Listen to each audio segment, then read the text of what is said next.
الحمد لله رب العالمين والعاقبة للمتقين والصلاة والسلام على سيدنا ومولانا خاتم الأنبياء والمرسلين وعلى آله وأصحابه وأتباعه أجمعين وعلينا معهم يا أرحم الراحمين۔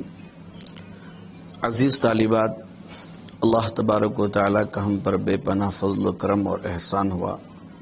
اللہ تعالیٰ نے ہمیں علم دین کی دولت سے مالا مال فرمایا اور خدمت تدریس کے لیے قبول فرمایا۔ امید کہ آپ سب بخیر و عافیت ہوں گے۔ حالات کی وجہ سے اسباق آن لائن جاری ہے واٹس ایپ پر۔ بہرحال علم کسی بھی طریقے سے ہو وہ حاصل کرنا چاہیے۔ علم بہت بڑی دولت ہے اور نعمت ہے۔ قرآن مجید کے ابتدا ہی میں پڑھنے کا حکم دیا گیا تھا، اقرأ بسم ربک الذی خلق خلق الانسان من علق اقرأ وربک الاکرم الذی علم بالقلم۔ ابتدا میں نازل ہونے والی ان 5 آیتوں میں جہاں بہت ساری نعمتیں ذکر کی گئی، وہیں پر پہلا حکم اقرأ کا ہوا، پڑھنے کا حکم ہوا ہے۔ حصول علم عظیم عبادت ہے اور بہت بڑی ثواب کی چیز ہے۔ نوافل میں لگنے سے بہتر حصول علم دین میں لگنے کو فقہا نے عبادت قرار دیا ہے، اس کے مقابلے میں بہتر قرار دیا ہے۔ عزیز طالبات، بخاری شریف کے ابتدائی اسباق میں آپ کو بہت ساری نصیحتیں کی گئی تھیں، جن میں سے بحمد للہ تعالی اکثر نصیحتوں پر عمل ہوا ہے، لیکن بعض باتوں پر بعض طالبات عمل نہیں کر رہی ہیں۔ ایک تو ریکارڈ ہونے والے اسباق کو بغور سماعت کرنا، پھر اس میں غور و فکر و تفکر سے کام لینا، پھر اس کے ضمن میں دیے جانے والے سوالات کے جوابات لکھنا۔ بعض طالبات نے جوابات لکھے اور مناسب تھے، میں نے اس کی تصحیح کی اور تصدیق کی ہے، اور اکثر طالبات نے جوابات نہیں لکھے ہیں۔ اس میں نقصان آپ کا ہے، آپ کے اوقات ضائع ہو رہے ہیں اور آپ کی قیمتی زندگی بیت رہی ہے۔ جب یہ وقت گزر جائے گا، بعد میں زندگی میں کف افسوس ملنا پڑے گا، تو اس وقت کے آنے سے پہلے ہم اپنے اوقات کو قیمتی بنائیں، ضائع نہ کریں، دیے جانے والے ہوم ورک کو کریں اور انجام دیں۔ اسی طرح میں نے یہ بھی کہا تھا، خاص طور پر بخاری شریف کی عبارت خوانی کے لیے بخاری شریف کا خطبہ پڑھنا لازم اور ضروری ہے، اور عبارت سے پہلے عبارت دیکھنا اور اس کی تحقیق و ترکیب کرنا اور اسے حل کرنا لازم اور ضروری ہے۔ میں نے یہ بھی کہا تھا کہ بخاری شریف کی جو ابتدائی حدیث ہے، اس حدیث کی عبارت خوانی ہر طالبہ مجھے واٹس ایپ سے پہنچا دے تاکہ میں تصحیح کر دوں۔ ایک طالبہ نے یا 2 نے صرف عبارت خوانی کی اور اپنی ریکارڈنگ اس عاجز تک پہنچائی ہے، تو اس لیے دوسری طالبات پہ وہ ریکارڈنگ پہنچائے تاکہ آپ کی تصحیح کی جائے۔ آپ اس طرح پڑھیں گے تو عزیز طالبات، آپ میں صلاحیت و قابلیت پیدا ہوگی، آپ میں اعتماد و بھروسہ پیدا ہوگا، اور انسان میں اعتماد نفسیاتی طور پر وہ چیز ہے جو اسے اونچا لے جاتی ہے، ترقی کے زینے طے کراتی ہے، اس کے حوصلے اور ہمت کے لیے مہمیز کا کام کرتی ہے، اسے آسمان کی بلندیوں پر پہنچاتی ہے۔ تو اعتماد اس وقت پیدا ہوگا جب آدمی خود کام کرے گا، خود اس چیز کو انجام دے گا، تو اس میں اعتماد پیدا ہوگا۔ آپ عبارت پڑھیں گے، آپ میں اعتماد پیدا ہوگا، آپ کے علم پر آپ کو خود بھروسہ ہوگا۔ تو کل آپ ڈنکے کی چوٹ پر جرأت کے ساتھ اپنے علم کو لوگوں تک پہنچا سکیں گے. اور اگر آپ نے اپنے زمانے طالب علم میں ہمت و حوصلے سے کام نہیں لیا اور آپ نے خود سے کام نہیں کیا تو پھر آپ میں اعتماد پیدا نہیں ہوگا، آپ کی حوصلہ افزائی نہیں ہوگی، پھر آپ کو خود اپنے علم پر اعتماد اور بھروسہ نہیں ہوگا تو آپ دوسروں تک اپنے علم کو کیسے پہنچا سکیں گے. اللہ تعالیٰ سے دعا کریں، اپنے اندر اعتماد پیدا کریں، عبادت خوانی کریں اور محنت کریں. عزیز طالبات، میں بخاری شریف کی شروحات کا مطالعہ کر رہا تھا تو اس دوران مجھے اس بات کا احساس ہوا کہ ابتدائی باتوں میں، تمہیدی باتوں میں علم حدیث کی ما لہ و ما علیہا کو بھی بیان کر دینا چاہیے، تاکہ ہماری طالبات کو اس چیز کا بھی علم ہو جائے کہ علم حدیث کی تعریف کیا ہے، موضوع کیا ہے، غرض و غایت کیا ہے، وجہ تسمیہ کیا ہے، اس علم کی فضیلت کیا ہے، حدیث میں لکھی گئی تصنیفات کی اقسام کیا ہیں، اسی طرح تدوین حدیث کی تاریخ کیا ہے. یہ تمہیدی باتیں بھی آپ کے سامنے بیان کرنے کی ہے، چونکہ وہ دور گیا جبکہ خود طلباء و طالبات تحقیق کیا کرتے تھے، جستجو کیا کرتے تھے، بال کی کھال نکال دیا کرتے تھے اور گہرائی و گہرائی سے مطالعہ کیا کرتے تھے. آج کا دور تو وہ ہے خود اساتذہ کو محنت کرنا پڑتا ہے اور اپنے طلباء و طالبات تک اپنے مطالعے کو اور اپنے علم کو پہنچانا پڑتا ہے. شاید آپ کو ان چیزوں کا مطالعہ آگے ہو یا نہ ہو، یہ معلومات ہو یا نہ ہو، اس لیے عاجز نے یہ سوچا کہ ایک سبق یہ بھی رکھ دیا جائے تاکہ یہ بنیادی معلومات آپ کو ہو. دیکھیے، حدیث الگ ہے اور علم حدیث الگ ہے. حدیث کے سلسلے میں آپ نے اس سے پہلے چہارم عربی میں آسان اصول حدیث حضرت مولانا خالد سیف اللہ رحمانی دامت برکاتہم کی پڑھی ہے. اس میں حدیث کی تعریف، حدیث کے اقسام تفصیلاً بیان کیے گئے. ایک مرتبہ اس کتاب پر نظر ثانی کیجئے اور حدیث کے اقسام کو ازبر کیجئے، یاد کیجئے، تو آپ کو بخاری شریف پڑھنے میں، سیاہ ستہ پڑھنے میں، بالخصوص ترمذی شریف کے پڑھنے میں سہولت اور آسانی ہوگی. ہو سکتا ہے میں کسی اور درس میں تدوین حدیث کے ساتھ ساتھ، حجت حدیث کے ساتھ ساتھ حدیث اور حدیث کے اقسام پر اجمالی روشنی ڈالوں گا تاکہ میرے علم میں بھی اضافہ ہو اور آپ کی یادداشت میں تازگی پیدا ہو جائے.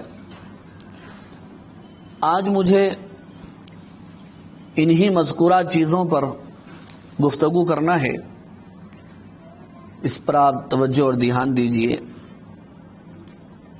عزیز طالبات، جہاں تک بات ہے حدیث کی لغوی و اصطلاحی تعریف کی، حدیث کے لغوی معنی کلام کے آتے ہیں.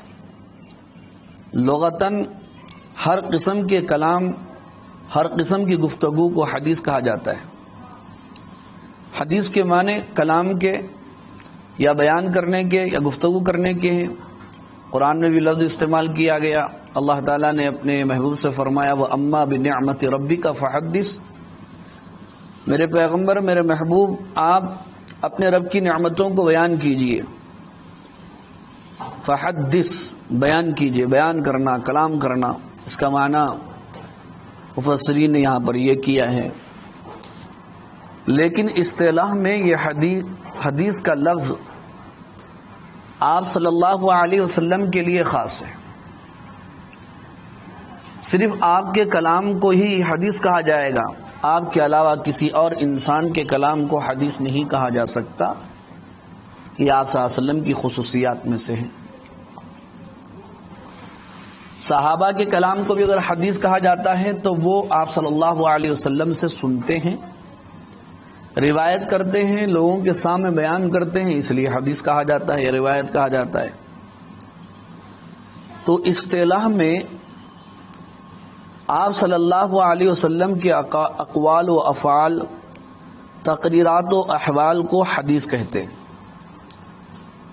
حضرت حافظ ابن حجر رحمۃ اللہ علیہ نے حدیث کی تعریف عربی میں یوں فرمائی: الحدیث فی عرف الشرع ما یضاف الی النبی صلی اللہ علیہ وسلم قولا او فعلا او صفتا او تقریرا کأنہ ارید به مقابلۃ القرآن لأنہ قدیم۔ یعنی حدیث شریف کی اصطلاح میں ہر وہ چیز ہے جو نبی اکرم صلی اللہ علیہ وسلم کی جانب منسوب ہو، چاہے وہ آپ صلی اللہ علیہ وسلم کا قول ہو یعنی کلام ہو، بات چیت ہو، یا آپ صلی اللہ علیہ وسلم کا فعل یعنی آپ کا عمل ہو، کام ہو، یا آپ صلی اللہ علیہ وسلم کی صفات ہو یا عادات ہو، یا آپ صلی اللہ علیہ وسلم کی تقریر ہو۔ تقریر سے عام طور پر ہم سمجھتے ہیں بیان کرنے کو، خطابت کرنے کو، وعظ کرنے کو۔ یہ بھی آپ صلی اللہ علیہ وسلم نے فرمایا، بلا شبہ یہ حدیث ہے، لیکن محدثین کی اصطلاح میں تقریر کا مطلب یہ ہوتا ہے کہ آپ صلی اللہ علیہ وسلم نے کسی صحابی کو کوئی کام کرتے دیکھا اور اس پر آپ نے سکوت اور خاموشی اختیار فرمائی، اسے تقریر کہتے ہیں۔ یعنی صحابی نے کوئی عمل کیا، آپ نے اس پر نکیر نہیں فرمائی، خاموش ہو گئے، تو یہ آپ صلی اللہ علیہ وسلم کی تقریر ہے۔ صحابی کا وہ فعل، وہ عمل بھی حدیث میں شامل اور داخل ہے۔ یہ تو حدیث کی لغوی و اصطلاحی تعریف تھی، لیکن میں نے کہا تھا نا، حدیث الگ ہے، علم حدیث الگ ہے۔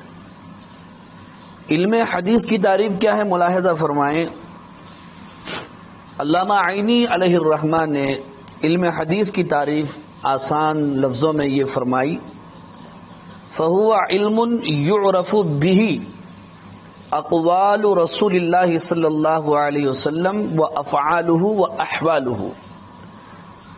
یعنی علم حدیث وہ علم ہے جس سے حضور اقدس صلی اللہ علیہ وسلم کے اقوال و افعال اور احوال کی معرفت اور پہچان حاصل ہو۔ یعنی علم حدیث کے ذریعے سے آپ صلی اللہ علیہ وسلم کے اقوال معلوم ہوتے ہیں۔ علم حدیث کے طالب علم کو آپ صلی اللہ علیہ وسلم کے افعال و اعمال کا علم ہوتا ہے، آپ صلی اللہ علیہ وسلم کے احوال کی پہچان حاصل ہوتی ہے۔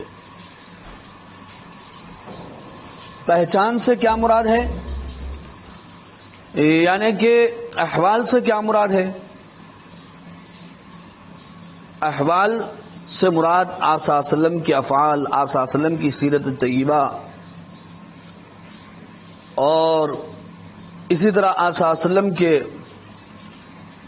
غزوات وغیرہ، یہ ساری چیزیں علم حدیث کی تعریف میں شامل و داخل ہیں۔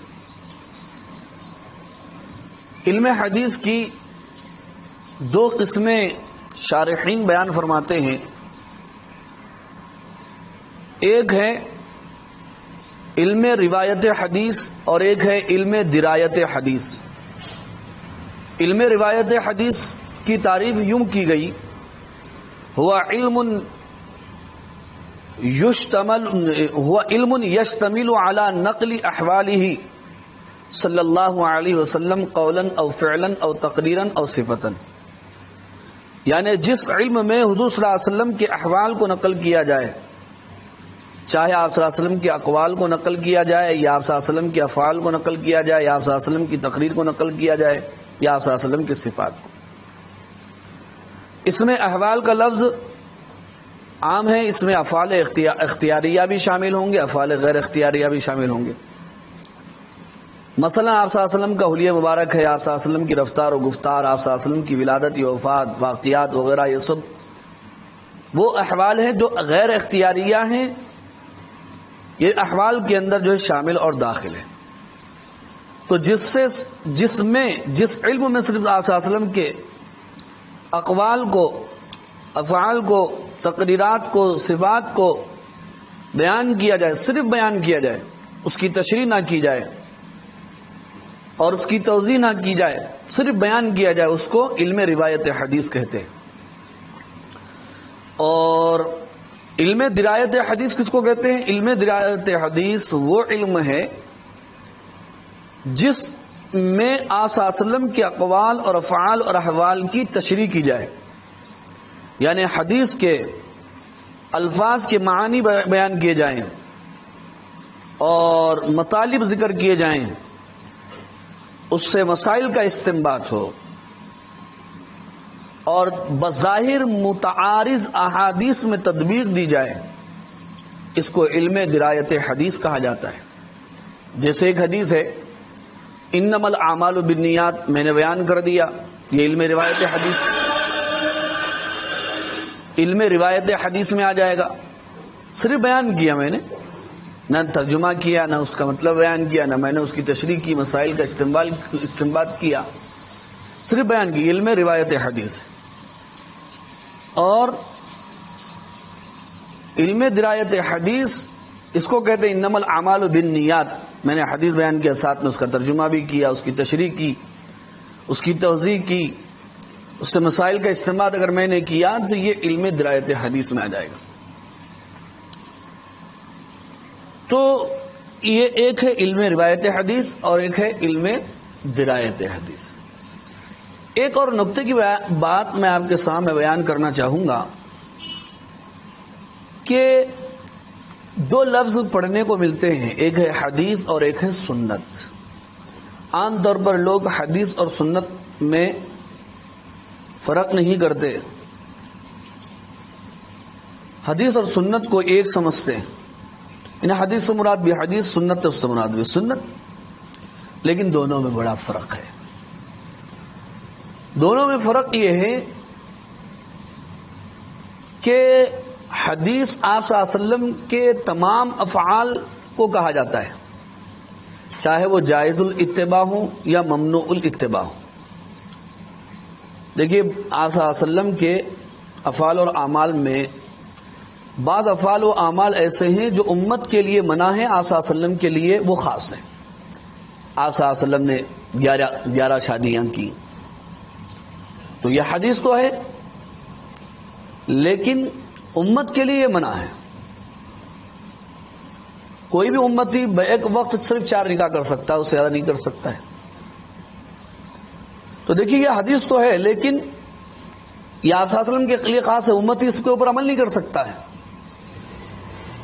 تو حدیث کا اطلاق آپ صلی اللہ علیہ وسلم کے تمام افعال پر جو امت کے لیے جائز ہو یا امت کے لیے وہ افعال جائز نہ ہو، سب کے اوپر حدیث کا اطلاق ہو سکتا ہے۔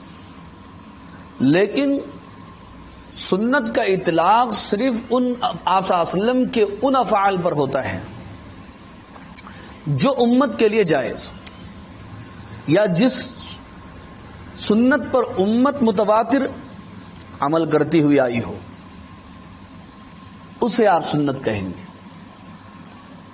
جیسے آپ صلی اللہ علیہ وسلم نے 11 شادیاں فرمائی، یہ حدیث ہے لیکن سنت نہیں ہے، آپ عمل نہیں کر سکتے اس کے اوپر۔ نہیں آپ صلی اللہ علیہ وسلم کی حدیث ہے، صاحب سنت ہے میں کروں گا، تو یہ نہیں چلے گا۔ حدیث تو ہے لیکن سنت نہیں ہے۔ اس طرح کئی چیزیں آپ کو مل جائیں گی۔ تو بہرحال یہ حدیث اور سنت میں فرق تھا، اس کو واضح کر دیا گیا ہے۔ ایک اور چیز بیان کرنے کی یہ بھی ہے کہ ہر علم کا ایک موضوع ہوتا ہے، جیسے علم طب یعنی ڈاکٹری کا موضوع مریض کا بدن اور جسم ہوتا ہے۔ اصل موضوع کہتے کس سے؟ موضوع کے معنی آتے ہیں جس سے بحث کی جائے۔ جیسے آپ ایک تقریر کرتے ہیں، اس کا ایک موضوع ہوتا ہے نماز، آپ اپنی پوری تقریر میں نماز سے متعلقات پر بحث کرتے ہیں، اس کے فضائل بیان کرتے ہیں، اس کے مسائل بیان کرتے ہیں یا اس پر روشنی ڈالتے ہیں، تو آپ کی تقریر کا موضوع نماز ہے، اس طرح کہا جاتا ہے۔ تو ہر علم کا ایک موضوع ہوتا ہے۔ جیسے کہ آپ نے علم نحو کا موضوع کلمہ اور کلام پڑھا ہے، اس لیے کہ پورے علم نحو میں کلمہ اور کلام سے بحث کی جاتی ہے۔ تو ایسے عزیز طالبات، حدیث کا موضوع کیا ہے؟ محدثین نے حدیث کا موضوع جو بیان فرمایا وہ یہ ہے، فموضوع علم الحدیث هو ذات رسول اللہ صلی اللہ علیہ وسلم من حیث انہ رسول اللہ صلی اللہ علیہ وسلم، یعنی کہ علم حدیث اور فن حدیث کا موضوع آپ صلی اللہ علیہ وسلم کی ذات مبارکہ ہے، اس حیثیت سے کہ آپ اللہ تعالیٰ کے رسول اور پیغمبر ہیں، یعنی ہم آپ صلی اللہ علیہ وسلم کے افعال، آپ صلی اللہ علیہ وسلم کے اعمال، آپ صلی اللہ علیہ وسلم کی تقریرات، آپ صلی اللہ علیہ وسلم کی صفات، اس حیثیت سے معلوم کرنا چاہتے ہیں علم حدیث سے کہ آپ اللہ کے رسول اور پیغمبر ہیں، اور آپ کی اتباع میں ہماری ہدایت مضمر ہے اور ہماری فلاح اور نجات اور کامیابی ہے۔ ایک اور بات یہ بھی بیان کرنے ہیں کیا ہے کہ ہر علم کی غرض و غایت ہوتی ہے، جیسا کہ آپ نے علم نحو کی غرض و غایت پڑھا کہ عربی زبان لکھنے بولنے میں غلطی نہ ہو، تو ایسے ہی علم حدیث کی غرض و غایت کیا ہے؟ دیکھیے، علم حدیث کی غرض و غایت تو پہلی بات تو یہی ہے، الفوز بسعادت الدارین، دنیا و آخرت میں، دنیا و عقبہ میں سعادت حاصل کرنا، کامیابی حاصل کرنا علم حدیث کے ذریعے سے۔ یا پھر یہ بھی غرض و غایت بیان کی جاتی ہے، الاہتداء بہدی النبی صلی اللہ علیہ وسلم، یعنی آپ صلی اللہ علیہ وسلم کی ہدایتوں سے ہدایت حاصل کرنا۔ تو اب ہم علم حدیث پڑھ رہے ہیں یا سیاہ ستہ پڑھ رہے ہیں تو کیوں پڑھ رہے ہیں؟ اس کی غرض و غایت کیا ہے؟ اس کی غرض و غایت یہ ہے کہ آپ صلی اللہ علیہ وسلم کی جو ہدایات ہیں، ارشادات و فرمودات ہیں، افعال و اعمال ہیں، احوال و تقریرات ہیں، وہ معلوم کر کے، وہ جان کر ہم بھی ویسے اپنی زندگی کو گزاریں گے اور بتائیں گے، اور آپ صلی اللہ علیہ وسلم کی سنتوں پر عمل کریں گے، آپ صلی اللہ علیہ وسلم کی حدیثوں پر عمل کریں گے، اپنی منمانی زندگی چھوڑیں گے، رب چاہی زندگی گزاریں گے جو ہمارے نبی اور پیغمبر نے ہمیں بتایا ہے انشاءاللہ۔ یہ علم حدیث کی غرض و غایت ہے۔ اور اس میں ساتھ یہ بھی ہوتا ہے کہ اللہ تعالیٰ کی رضا، اللہ تعالیٰ کی خوشنودی ہر علم سے مقصود و مطلوب ہوتی ہے، وہ تو ہمارے نظر کے میں جو ہے ہونا چاہیے، وہ ہمارے فکر و نظر میں ہونا چاہیے، وہ ہمارے دل کے اندر جو ہے ہونا چاہیے۔ اسی طرح عزیز طالبات، اس علم کی فضیلت کیا ہے وہ بھی معلوم کر لیں، تاکہ علم حدیث حاصل کرنے کی ترغیب و تشویق ہم سب کو ہو اور حوصلہ اور جذبہ پیدا ہو۔ دیکھیے، اس حدیث یعنی علم حدیث کی فضیلت کیا ہے؟ بس یہ حدیث ہے، یہی سب سے بڑی فضیلت ہے۔ آپ صلی اللہ علیہ وسلم کا کلام ہے، آپ صلی اللہ علیہ وسلم کی سیرت اس میں بیان کی جاتی ہے، آپ صلی اللہ علیہ وسلم کی ارشادات و فرموات منقول ہیں، یہ سب سے بڑی فضیلت ہے۔ اس لیے تو ہمارے نبی نے، ہمارے پیغمبر صلی اللہ علیہ وسلم نے بیان فرمایا، اور آپ نے علم حدیث حاصل کر کے دوسروں تک پہنچانے والے کو دعائیں دی۔ کیا دعا دی آپ نے؟ نظر اللہ امرأ سمع منا حدیثا فحفظه حتى یبلغه، کہ اللہ تعالیٰ اس شخص کو تر و تازہ رکھے، خوش و خرم رکھے، سلامت رکھے جس نے میری حدیث سنی پھر اس کو یاد کیا، تاکہ دوسروں کو پہنچائے۔ تو علم حدیث حاصل کرنے والے کے لیے ہمارے نبی کی دعائیں ہیں عزیز طالبات، تو انشاءاللہ ہم حاصل بھی کریں گے اور دوسروں تک بھی پہنچائیں گے، ہم بھی اسی طرح علم دین کی خدمت کریں گے۔ ایک اور بات یہ رہ جاتی ہے ابتدائی باتوں میں، حدیث میں جتنی تصنیفات ہیں اس کی کچھ اقسام بھی شارحین نے بیان فرمائی۔ آپ جب حدیث کی کتابیں اپنے ہاتھوں میں لیں گے اور اس کا سر ورق پڑھیں گے تو آپ کو کتابوں کے شروع میں نظر آئے گا کہیں پر جامع بخاری، جامع مسلم، جامع ترمذی یا سنن ترمذی، سنن ابو داود، سنن ابن ماجہ، اور بعض کتابیں حدیث کی ایسے ملیں گی مسند احمد، اور اسی طرح بعض حدیث کی کتابیں ایسے ملیں معجم کے نام سے، معجم طبرانی وغیرہ. تو یہ حدیث کی تصنیفات کی قسمیں ہیں، تالیفات کی قسمیں ہیں. چنانچہ جامع حدیث کی وہ کتابیں ہوتی ہیں جن میں 8 مضامین نقل کیے جاتے ہیں، جمع کیے جاتے ہیں.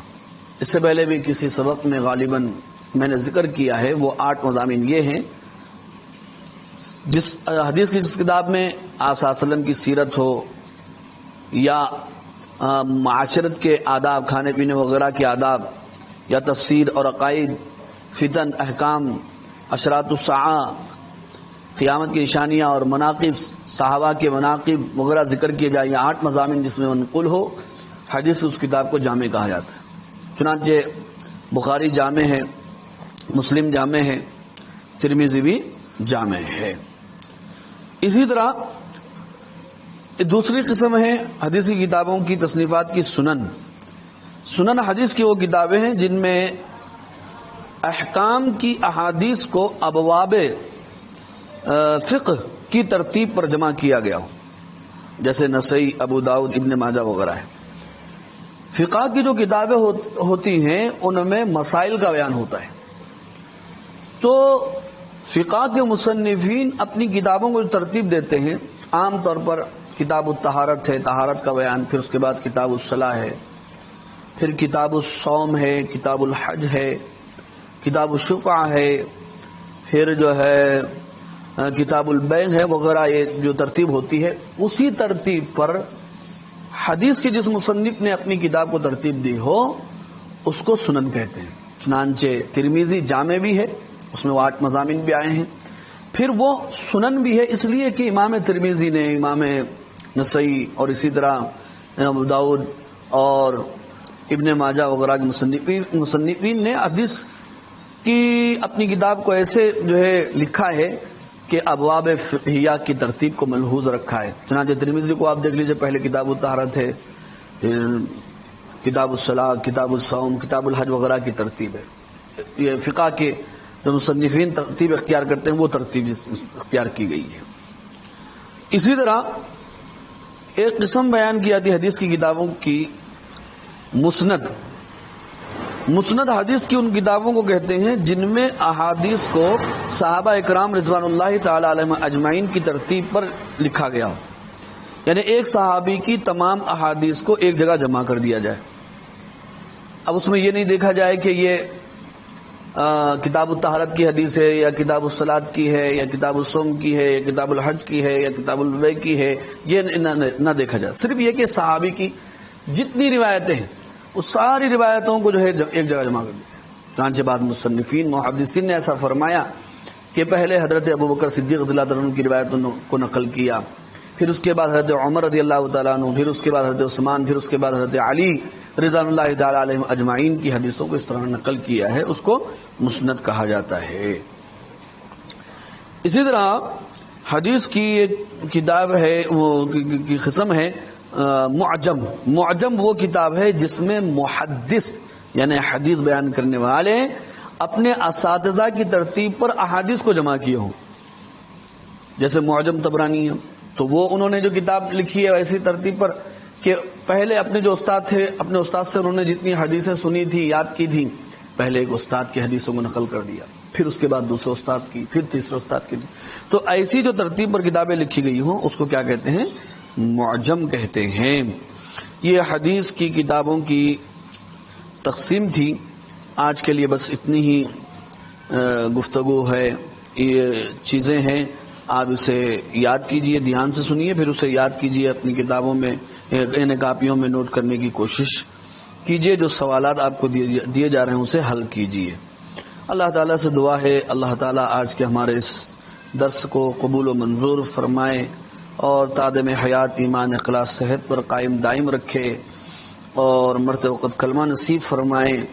ہمارے مرحومین کی مغفرت فرمائے. جتنے لوگ اس وقت بیمار ہیں صحت و تندرستی نصیب فرمائے. محض اپنے فضل و کرم سے ہمیں جنت عطا فرمائے. وآخر دعوانا ان الحمد للہ رب العالمین.